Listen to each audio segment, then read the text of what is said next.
Olá pessoal, bem-vindos ao Gaiga Talks. Eu sou o Rafael Nardim, sou coordenador jurídico da equipe contenciosa tributária do escritório Gaiga Advocacia e comigo aqui o Dr. Ciro Fernando, líder do núcleo de negociações do escritório. Hoje o nosso assunto é um assunto muito importante para a ala dos empresários, especialmente os que enfrentam dificuldades em adimplir as suas obrigações tributárias com a União. Hoje nós vamos falar sobre capacidade de pagamento, a famosa CAPAG. O nosso vídeo hoje vai ter como objetivo e vai ser construído em três grandes pontos. Primeiro ponto, explicar o que é a CAPAG, o que é a capacidade de pagamento. No segundo ponto, nós vamos entrar e explicar para vocês por que ela é tão importante hoje para as empresas que buscam a regularidade junto à União. E por fim, vamos trazer, através da nossa experiência, do nosso dia a dia, quais são os atuais desafios que as empresas estão enfrentando para conseguir atingir a CAPAG. Até já para passar a palavra para o Dr. Ciro Fernando, o principal ponto hoje que nós precisamos inicialmente introduzir é o que é a CAPAG? O que é a capacidade de pagamento? Olá, doutor Rafael. Olá a todos que nos assistem.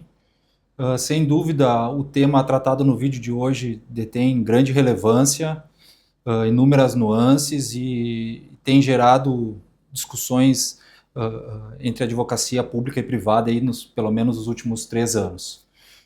A capacidade de pagamento nada mais é que um número, né, um dado atribuído pela Procuradoria-Geral da Fazenda Nacional às empresas em geral, né? Ela visa tentar mensurar o fôlego que as empresas têm de caixa para pagamento de eventual passivo fiscal, né? É um dado presumido, obtido a partir de uma fórmula que conjuga inúmeros dados, mas que, sem dúvida, não tem a capacidade de demonstrar o fluxo de caixa de uma empresa, né? Este dado ele é disponível para todos os contribuintes no portal Regularize e ele é um dado mutável, né?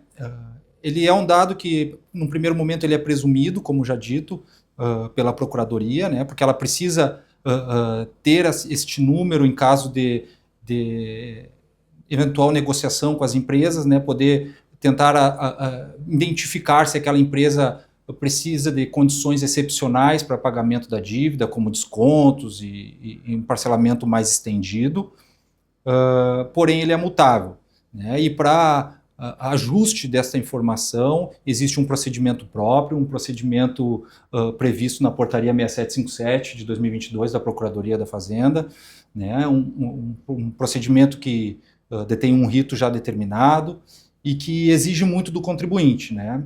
Exige que o contribuinte constitua um procurador para fazer o acompanhamento deste processo, bem como um profissional contábil para a elaboração de um parecer técnico que possa estimar a capacidade de pagamento que o empresário entende como real, né? Que transpareça a verdade, né?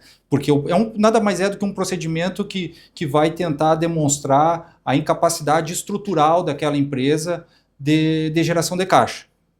Exatamente. Até retomando uns pontos que nós conversamos num outro vídeo com o Dr. Felipe, quando a gente abordou e aprofundou a figura da transação, a capacidade de pagamento, como muito bem esclarecido, é a forma pela qual a Procuradoria consegue visualizar a saúde financeira da empresa.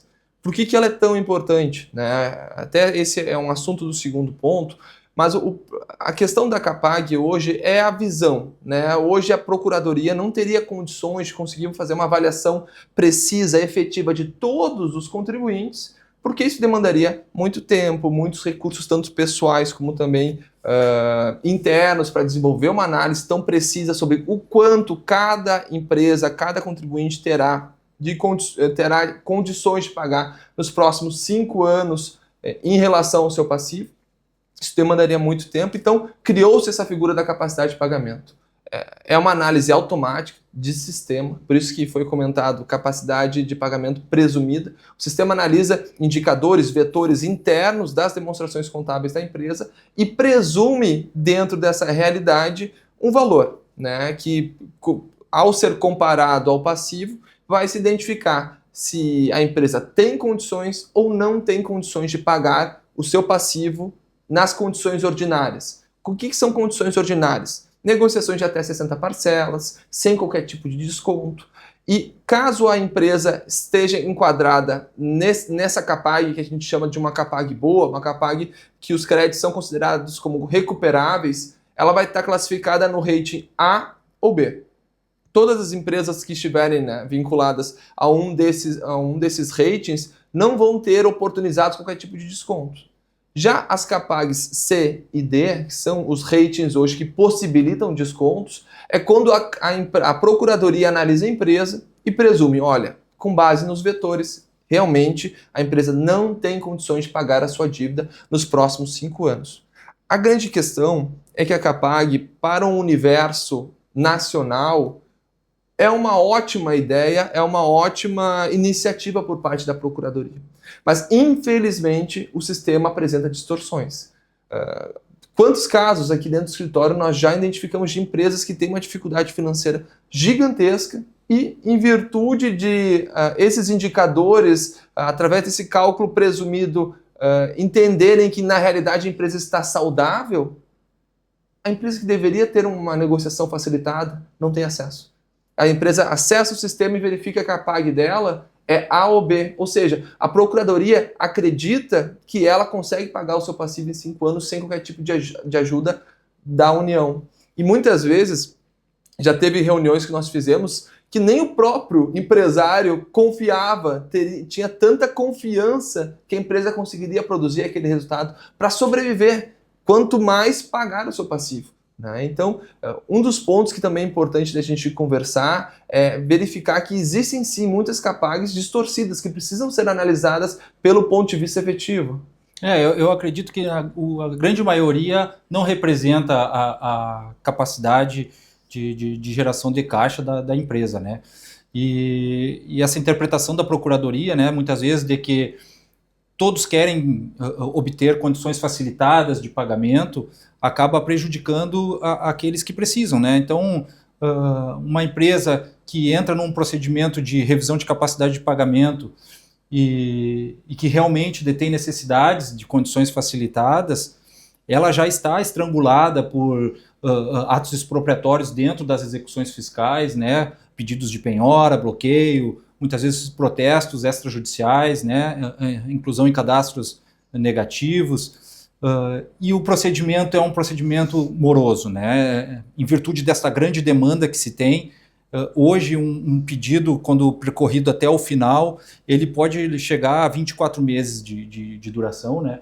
A expertise aqui do escritório, né, em ter trabalhado com inúmeras demandas, nos demonstra, né, que desde o ingresso de um pedido de revisão de CAPAG até o final, existe um longo caminho a ser percorrido, né? A Procuradoria, normalmente, ela adota em torno de 3 a 4 meses para dar um panorama inicial sobre o pedido, mas vamos dizer, nessa decisão sumária da Procuradoria inicial, ela ainda não realiza a análise da documentação e dos argumentos apresentados pelo contribuinte, né?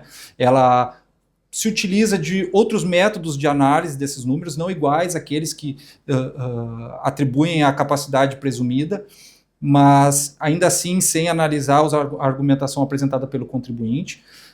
Contudo, se essa decisão, esse novo número não satisfaz o contribuinte e ele resolve seguir com o processo, a tendência é que essa análise realizada da Procuradoria leve em torno de 8 a 12 meses, e de uma nova decisão seja possível a apresentação de recurso e um novo período de 8 a 12 meses aí para análise, o que, ao meu ver, é muito longo, né? Ele não, ao final desse período, uma empresa que percorre toda essa trajetória, nós com certeza não vamos conseguir, ao final desse caminho, representar a capacidade real de pagamento dela, né?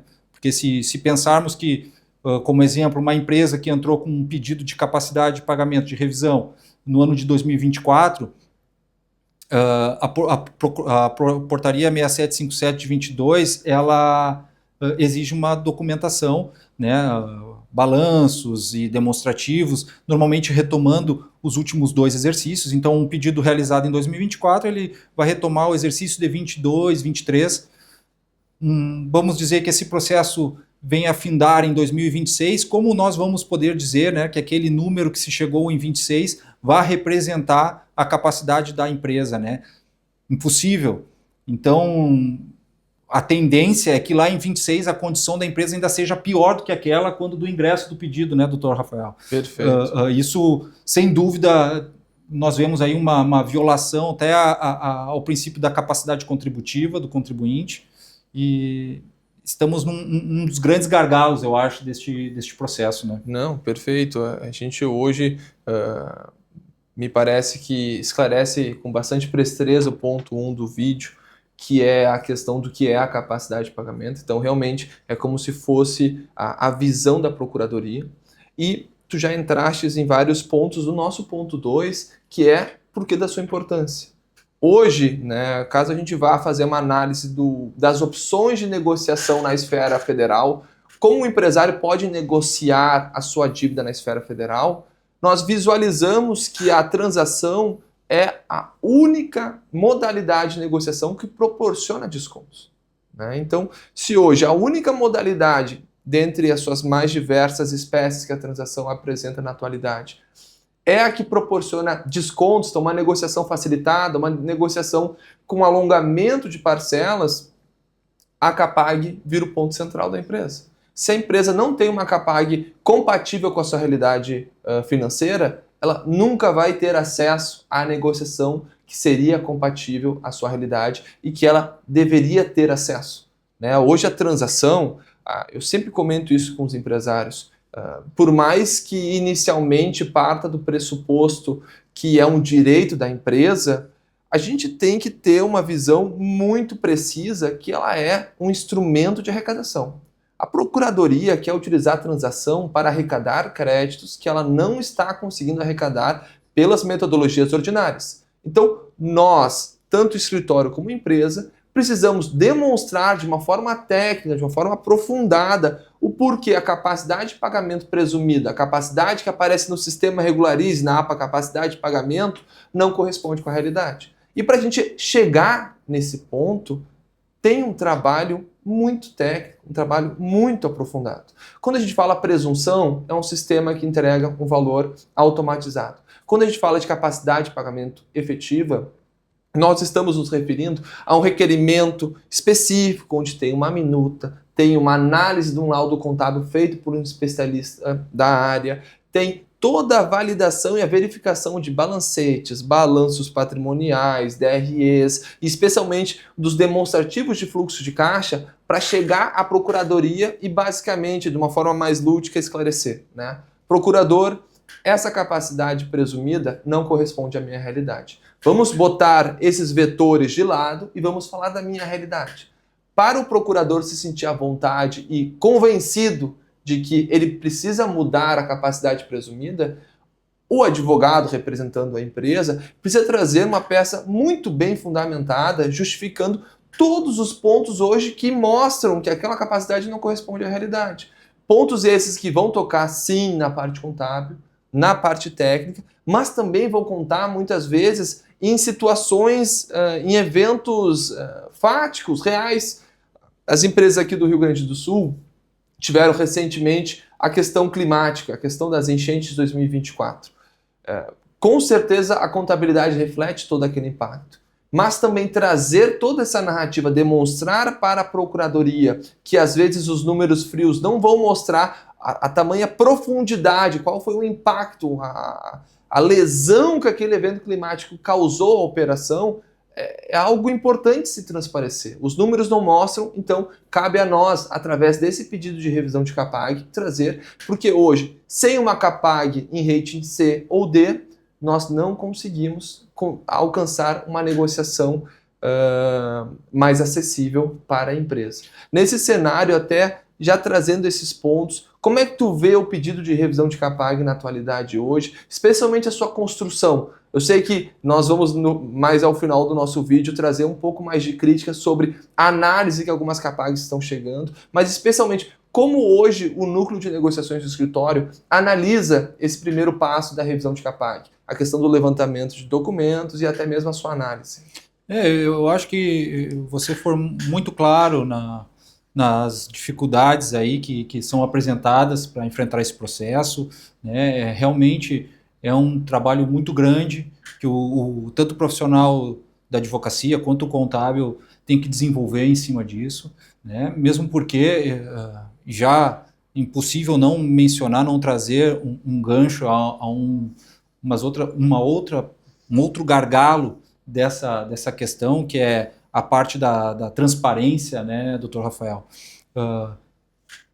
Só o fato da Procuradoria, muitas vezes muitas vezes não, mas em grande parte em suas decisões, ser pouco clara quanto os fundamentos que ela utiliza para a definição da CAPAG, faz com que o advogado tenha que se esmerar muito mais, né? A Procuradoria, ela quando exara a sua decisão, ela traz referências, mas ela não apresenta os cálculos, né? Ela não nos dá previsibilidade de como como a gente pode enfrentar outros casos e melhorando as apresentações, né, a cada cliente que nós defendemos. Então, acaba que o profissional, tanto o contábil quanto o jurídico, né, que trabalham em conjunto nesses processos, tem que se esmerar ao máximo na análise dos balanços e dos demonstrativos contábeis, a fim de identificar o ponto focal da Procuradoria para averiguar e mensurar a CAPAG, né? Hoje as decisões da Procuradoria, elas focam em trabalhar análise sobre resultado operacional, sobre fluxo de caixa. São dois pontos focais quando de se chegar à capacidade da empresa de gerar resultados futuros, né, que é o que eles querem saber, o quanto que essa empresa pode alcançar ao longo de 60 meses, e também tentar descobrir, né, tentar mensurar qual o patrimônio líquido realizável, né, o que essa empresa detém de bens tangíveis e intangíveis passíveis de serem expropriados via execução forçada, né? O que é operacional, o que não é operacional. Essas são as nuances, eu acho, principais que nós podemos identificar nas decisões da Procuradoria da Fazenda, e sobre elas nós nos debruçamos, porém ainda é muito ralo, né? A ausência de números é muito prejudicial, principalmente ao contraditório, né? Vocês imaginem o quanto é dificultoso para nós fazermos uma defesa sem saber como se defender, vamos dizer assim, né? Porque nós apresentamos a nossa estimativa, né? O quanto essa empresa dispõe de caixa para enfrentar um passivo fiscal.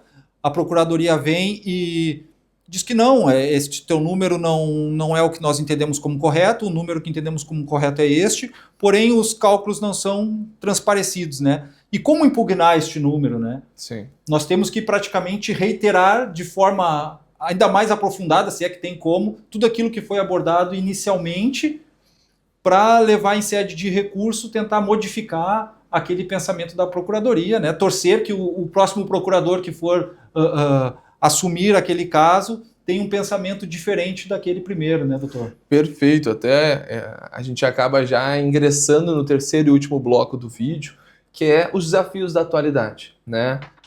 A questão da demora já foi muito bem colocada por ti. Hoje nós temos visualizado e, claro, é uma percepção que nós temos no âmbito nacional. Nós acabamos fazendo pedidos de revisão de capacidade de pagamento em diversas regiões, com procuradorias regionais diferentes, e se verifica que a quarta região é realmente a procuradoria que apresenta o tempo mais extenso, mais alongado de demora. A gente fala hoje de uma negociação de 8 a 12 meses num cenário padrão e ainda partindo do pressuposto que é algo aceitável, porque temos realidades dentro do escritório onde estão sendo feitas estratégias diferentes, onde a empresa supera 18 meses de aguardo em relação à análise da sua capacidade de pagamento. Importante também da gente destacar a construção dessa linha, né? Porque, querendo ou não, capacidade de pagamento, a CAPAG e a sua revisão é um procedimento onde nós vamos sentar e trazer esses assuntos técnicos para a Procuradoria.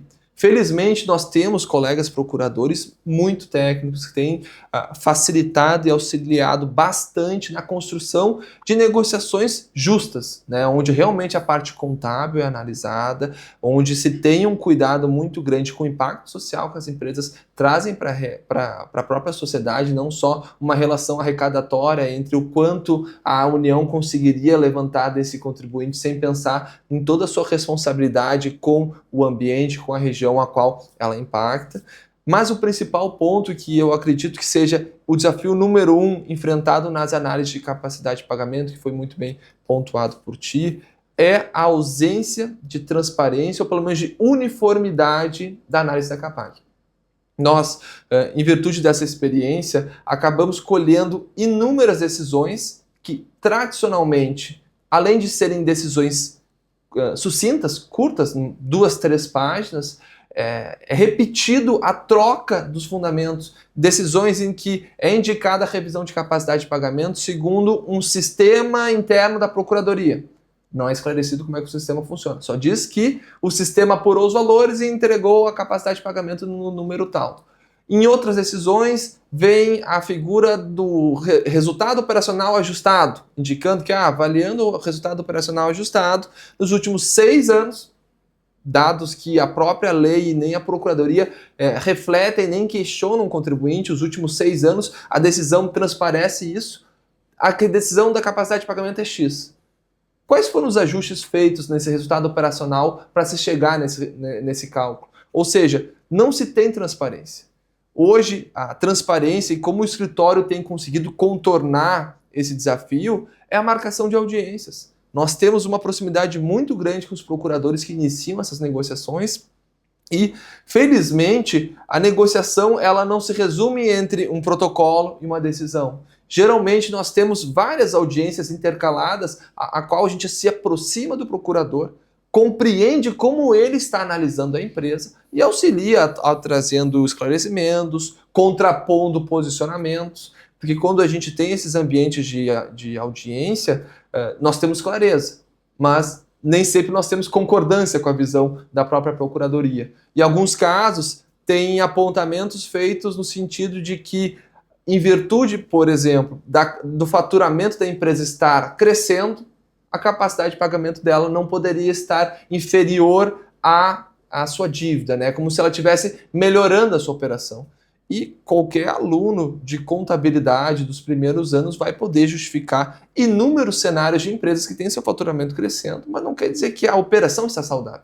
Pode ser que esse aumento de faturamento esteja sendo financiado através de recursos bancários, com juros altos. Existem inúmeros pontos hoje que nos trazem com segurança aspectos que afastam essa sensação de que, porque aumentou o faturamento, a CAPAG naturalmente vai aumentar. Então, a ausência de clareza das decisões é algo que nós já constatamos. A demora é algo também que nos chama muita atenção e, infelizmente, não tira apenas o nosso sono e não só incomoda a nós mesmos. Os próprios empresários estão acostumados com o dia a dia da vida privada, tem essa dificuldade, né? Eles não conseguem compreender como um órgão público pode demorar mais de 6, 7, 8, 10, 12 meses para fazer uma análise. E a gente volta ao ponto que tu trouxe.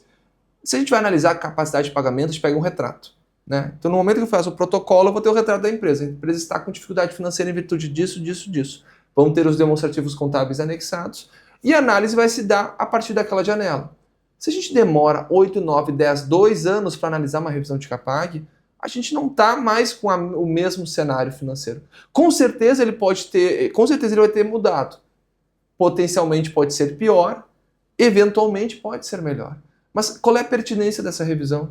Por que eu vou fazer um pedido de revisão para daqui a 2 anos ter que atualizar toda a documentação novamente? Ou seja, a gente não está sendo eficiente. A transação tem como objetivo alcançar negociações sustentáveis para as empresas, tornar o crédito tributário algo alcançável, que as empresas e a União consigam unir esforços e contribuir para um interesse comum, mas isso é algo que vai ser muito debatido ainda. Acredito que vai ser objeto de muitas discussões nos próximos anos, porque a transação é sabidamente, notoriamente, um ótimo mecanismo de arrecadação. Né? A gente sabe, a União valoriza, reconhece, os estados começaram a copiar, até acredito que possa ser um assunto de um outro vídeo, como os estados estão encarando a transação, como os estados aprenderam com a União e estão absorvendo essa visão da capacidade de pagamento. Né? Sem dúvida, sem dúvida. Estamos engatinhando ainda no âmbito estadual, né? Nós vemos o estado de São Paulo já com um certo know-how a respeito do assunto, e o estado do Rio Grande do Sul agora recentemente também começando a caminhar por aí, mas com muita coisa ainda a ser debatida. Entendemos que, enquanto no âmbito da União, né, a Procuradoria tentar empregar um caráter discricionário, eu acho, para o procedimento, ainda vamos demorar um pouquinho mais para evoluir, né? Ao meu ver, trata-se de um ato vinculado, um ato técnico parametrizado, que deve conceder previsibilidade para o contribuinte, né? E não cálculos muitas vezes sem conhecimento dos números, né? Só uma conclusão. Enfim, acho que temos muito ainda a evoluir nesse ponto, mas acredito que estamos no caminho certo, como o doutor falou. Boa parte da Procuradoria também está disposta a nos ouvir, né, em reuniões, e acho que as reuniões que são alinhadas com a Procuradoria são capazes, sim, de transparecer um pouco mais da realidade daquela empresa que tá entrando num pedido de revisão, né? Não deixa-se de se olhar apenas para números e começa-se a ver pessoas. Então, eu acho que estamos no caminho certo e vamos seguir assim nesse caminho, sempre buscando a melhora do Instituto. Perfeito. Essa colocação feita é central. Revisão de CAPAG é um procedimento técnico. Nós, como advogados, como setor privado, estamos propondo uma análise técnica. Nós queremos essa análise técnica. E, felizmente, em alguns casos, nós estamos alcançando. Em outros, nós não estamos tendo esse acesso, ou pelo menos a transparência necessária por parte da Procuradoria. A gente torce, a gente se movimenta e a gente pressiona bastante para que essa postura técnica se mantenha e seja uniformizada em todos os pedidos. Porque uma tendência que nos parece cada vez mais clara é que vão ter revisões de CAPAG que vão ter que ser judicializadas. No momento em que a empresa só vai conseguir sobreviver se ela conseguir regularizar a sua dívida federal. A sua dívida federal está incompatível com a sua capacidade de pagamento e a Procuradoria não permite a sua revisão, ou pelo menos não explica o porquê não pode ser feito essa revisão, detalhando, fundamentando e especificando ponto a ponto o seu entendimento, nós acabamos tendo o estímulo natural e justo de levar essa discussão para o Poder Judiciário. Nós sabemos que a União, na esfera administrativa, tem a sua discricionariedade com relação à gestão do seu crédito tributário. Mas a discricionariedade da União sempre tem que ser fundamentada. Né? Todos os servidores não estão ali pautando interesses próprios, e sim interesses de toda a nação. Né? Toda a União está representada em seus procuradores, auditores e demais representantes, e investidos desse poder tem se trazer essa clareza para que o contribuinte compreenda. Né? A gente tem visto, até que na 4ª região não é tão recorrente, mas outros tribunais se avolumam pedidos de revisão de capacidade de pagamento que se retira a discussão da Procuradoria e se leva para o Poder Judiciário, onde o contribuinte entendeu que não se teve transparência, não se teve abertura, não se teve um espaço negocial digno e correspondente com a legislação, que acabou gerando a necessidade de um juiz ter que intervir, nomear um perito, fazer toda essa condução para efetivamente averiguar qual é a capacidade efetiva daquela empresa. Nós torcemos e acreditamos que é uma mudança que não, digamos, não vai ser nacionalizada essa postura, mas caso necessário a gente vai ter que adotar. Né? Tem empresas hoje que a forma pela qual estão sendo analisados seus pedidos está totalmente incompatível com a própria legislação da transação. concordo com você. Certamente, levar essa etapa, que ela nada mais é do que uma das etapas da negociação, né? A revisão de CAPAC nada mais é do que uma etapa da transação. Judicializar, não, acredito que não seja o caminho que todos querem, né? Mas, infelizmente, em alguns casos é inevitável. Mas vamos seguir com um pensamento positivo aí, que a conversa é o melhor caminho, e vamos tentar manter mesmo no ambiente negocial essa questão e tentar sensibilizar cada vez mais a Procuradoria a ouvir o contribuinte e buscar a melhor situação aí para a quitação do passivo fiscal. Exato, exato. A solução da transação é a melhor alternativa. Extrajudicial, não vamos mais, né, levar mais uma discussão para o Poder Judiciário, vamos tornar essa alternativa útil, não só para a União, mas especialmente para os contribuintes. Então, pessoal, hoje esse bate-papo se encerra aqui. Nós trouxemos os principais pontos que tocam o tema da capacidade de pagamento. E caso vocês tenham se interessado pelo assunto ou por outros assuntos vinculados à área tributária, eu peço que vocês se inscrevam aqui no canal e acompanhem os próximos vídeos. Até logo!